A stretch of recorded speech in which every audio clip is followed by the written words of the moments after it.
গত বছরের মতো এবারও যেন নতুন করে আতঙ্ক তৈরি করতে যাচ্ছে রাসেলস ভাইপার। আবারও সেই কুষ্টিয়া থেকেই ছড়াচ্ছে এই ভয়াল বার্তা।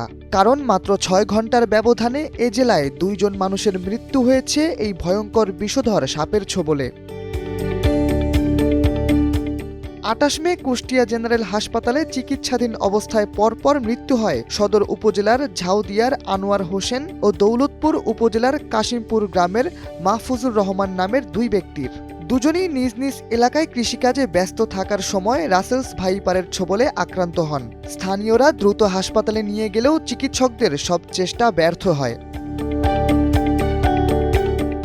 ২০২৩ সালের মাঝামাঝি সময়ে হঠাৎ করে দেশের বিভিন্ন এলাকায় রাসেলস ভাইপার সাপের দেখা মেলে। উত্তরাঞ্চল, দক্ষিণ পশ্চিমাঞ্চল ও কিছু কিছু মধ্যাঞ্চলে এই বিষধর সাপের কামড়ে মানুষ আহত ও নিহত হয়। সামাজিক যোগাযোগের মাধ্যম ও গণমাধ্যমে রাসেলস ভাইপার নিয়ে আতঙ্ক ছড়িয়ে পড়ে।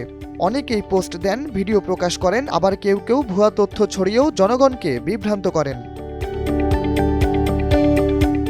বিশেষজ্ঞদের মতে রাসেলস ভাইপার সাধারণত নির্জন ও শুষ্ক স্থানে বসবাস করলেও জলবায়ু পরিবর্তন, বনাঞ্চল হ্রাস ও কৃষিজমির পরিবর্তনের ফলে এখন মানুষের বসতির কাছাকাছি চলে আসছে। কুষ্টিয়া সাম্প্রতিক এই মৃত্যুর ঘটনা ফের দেশ জুড়ে নতুন করে এই সাপকে ঘিরে আতঙ্ক সৃষ্টি করেছে।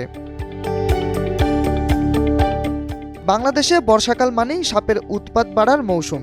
জমি ভেজা, ঝোপঝাড়ে পানি জমা এবং সাপের আবাসস্থল প্লাবিত হওয়ার কারণে তারা বসতির কাছাকাছি চলে আসে। রাসেলস ভাইপারও এর ব্যতিক্রম নয়। স্থানীয় কৃষকদের ভাষ্যমতে এখন তারা মাঠে নামতেও ভয় পাচ্ছেন।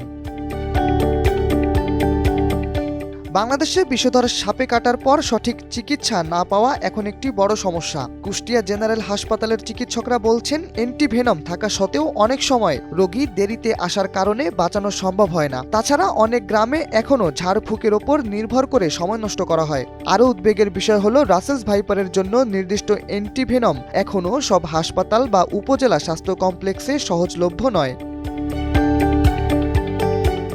পরিবেশবিদ ও প্রাণীবিজ্ঞানীরা বলছেন, এখনই ব্যবস্থা না নিলে সামনে আরও বড় বিপদের আশঙ্কা আছে। পরিবেশ গবেষকদের মতে স্থানীয় প্রশাসন, স্বাস্থ্য বিভাগ এবং গণমাধ্যমকে একসঙ্গে কাজ করে সচেতনতা বাড়ানো, সঠিক তথ্য প্রচার ও প্রতিটি উপজেলায় অ্যান্টিভেনম নিশ্চিত করতে হবে।